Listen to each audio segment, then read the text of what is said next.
अस्सलाम वालेकुम दोस्तों, कैसे हैं सब। उम्मीद है खैरियत से होंगे। तो दोस्तों, आज मैं आपसे एक ऐसी शख्सियत के वाक़यात शेयर करूंगा जो किसी तारुफ की मोहताज नहीं। जी हाँ दोस्तों, आज हम बात करेंगे बानी पाकिस्तान कायदे आज़म मोहम्मद अली जिन्ना के बारे में। वीडियो का एंड तक देखें और मेरे यूट्यूब चैनल को सब्सक्राइब करें ताकि इसी तरह हिस्ट्री से मुतल्लिक आपके नॉलेज में इजाफ़ा होता रहे। तो चलिए दोस्तों, वीडियो शुरू करते हैं। नंबर 1, मुसलमानों के अजीम लीडर और बाबाए कौम कायदे आज़म मोहम्मद अली जिन्ना क़याम पाकिस्तान के बाद गवर्नर जनरल की हैसियत से मुल्क चला रहे थे। एक दिन बरतानिया के सफ़ीर ने कहा कि बरतानिया के बादशाह का भाई आज पाकिस्तान के एयरपोर्ट पहुंच रहा है, आप इन्हें लेने एयरपोर्ट जाइएगा। कायदे आज़म ने इंतहाई दबदबे से फरमाया, आपके बादशाह के भाई को एयरपोर्ट लेने चला जाऊंगा, लेकिन एक शर्त पर कि कल जब मेरा भाई बरतानिया जाएगा तो आपका बादशाह इसको लेने एयरपोर्ट जाएगा।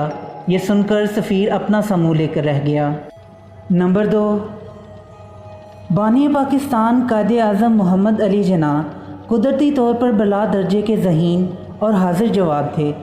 लंदन में वकालत की तालीम हासिल करने के ज़माने की बात है। कॉलेज में इनका एक अंग्रेज़ क्लास फेलो हुआ करता था जो इनसे बेइंतहा नफ़रत करता था और इनसे उलझने की कोशिशों में मगन रहता। एक बार हॉस्टल के मेस में मोहम्मद अली जिन्ना अपना खाना लेकर एक टेबल के गिर्द आन बैठे। इत्तेफाक से वह गोरा पहले ही उस टेबल पर बैठा हुआ था। मौका देखते ही इसने कहा, मिस्टर जिन्ना, क्या तुम जानते नहीं कि एक सूअर और एक परिंदा कभी इकट्ठे बैठकर खाना नहीं खा सकते। इस पर मोहम्मद अली जिन्ना बर्जस्ता जवाब देते हुए दूसरी मेज़ पर चले गए। ठीक है, फिर मुझे किसी और मेज़ की तरफ उड़कर जाना होगा। नंबर 3, कायदे आज़म के दफ्तर का फर्नीचर ऑर्डर किया गया जो कि 37 रुपये था। आपको ख़जाने से अदायगी के लिए दस्तखत करने के लिए पेश किया गया। आपने बिल देखा तो पूछा, इसमें ये 7 रुपये की फ़ालतू कुर्सी क्यों ऑर्डर की है। सेक्रेटरी ने कहा, सर ये फ़ातिमा जिन्ना साहिबा के लिए है, जब वो दफ्तर आती हैं तो उनके बैठने के लिए मंगवाई है। कायदे आज़म ने 7 रुपये काट कर 30 रुपये का बिल मंजूर करते हुए फरमाया, अगर फ़ातिमा को कुर्सी की ज़रूरत है तो कुर्सी के 7 रुपये फ़ातिमा से जाकर वसूल करो, कौमी ख़जाना नहीं देगा। नंबर 4, उस वक्त अंग्रेज़ों ने एक कानून बनाया था कि जिसके पास भी साइकिलें हैं इनके आगे लाइट लगाई जाए। एक मरतबा कायदे आज़म कुछ नौजवानों से बात कर रहे थे। आपने पूछा कि कौन कौन पाकिस्तान में शामिल होगा। सब मुसलमान बच्चों ने हाथ खड़े किए। फिर आपने पूछा कि किस किस बच्चे की साइकिल पर लाइट मौजूद है। सिर्फ़ एक बच्चे ने हाथ खड़ा किया। आपने फरमाया कि सिर्फ़ ये पाकिस्तान जाएगा।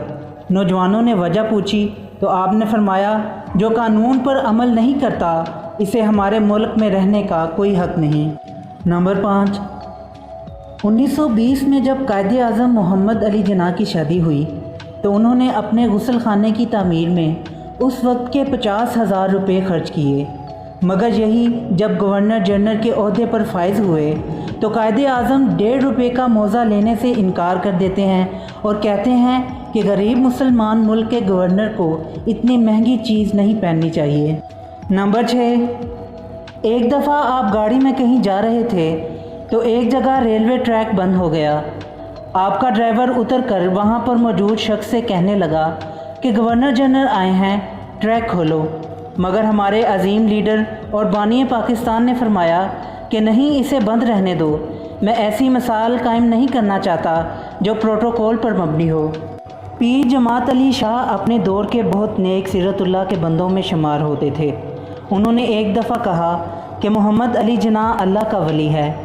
इस पर लोगों ने कहा कि आप इस शख्स की बात कर रहे हैं जो देखने में गोरा यानी अंग्रेज़ नज़र आता है और इसने दाढ़ी भी नहीं रखी हुई।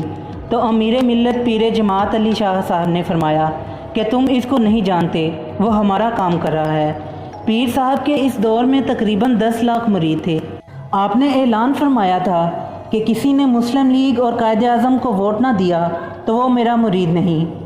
शायर मशरिक़ अल्लामा मोहम्मद इकबाल ने मोहम्मद अली जिन्ना के बारे में फ़रमाया था, मोहम्मद अली जिन्ना को ना तो ख़रीदा जा सकता है और ना ही वो शख्स खयानत कर सकता है। तो दोस्तों, ये थी आज की वीडियो पसंद आई हो तो लाइक करें اور میرے YouTube چینل کو ضرور سبسکرائب کریں۔ پھر ملتے ہیں ایک نئی ویڈیو کے ساتھ، تب تک کے لیے اجازت دیں۔ اللہ حافظ۔